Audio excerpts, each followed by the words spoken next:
Кантип кайсы бет менен келесиңер деп буларды жаздым эле. Ушуну мен эчтеме ойлоп тапкан жокмун. Жөн эле ошолордун сүйлөгөн сөздөрү, парламентте айткан сөздөрүн ырга кошконго аракет кылдым. Ошону окуп берип коеюн.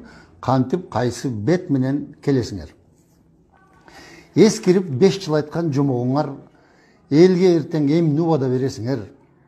Карызга белчебизден батырдыңар, кантип кайсы бет менен келесиңер.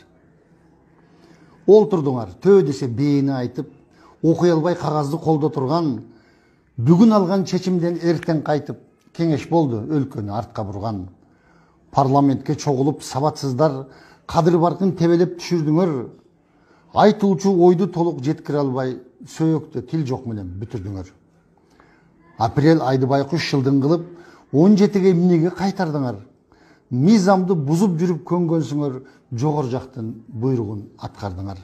Мейли эми, жеп ичтиңер, отурдуңар, эл үчүн бир маселе чечкилечи. Байлыкка жетиш үчүн кошулдуңар, кол шилтеп саясаттан кеткилечи. Франкфурт жана дагы Майамага ээр чишип эс алганы баргылачы. Сексалүттү жакшы үйрөнүп, шарт болсо ошояктуу эле калгылачы. Эл аралык маселе түзмөк турсун, эл аралык сөздү так окуй албай, 5 жыл уктап эс алдың парламентте жок дегенде бир токтом токуй албай. Корро деп такаласың, вирустардын падышасын пачак кылып, кулакка тээп лапша илип олтурасың, ар кимиңер немиңерди качат кылып. Ойгоңгула, карап турбай көңүл кош, саясатка аралашкын баш уруп, билими жок тупойлорду шайлоодо шайлабы деп мен таштадым чакырук.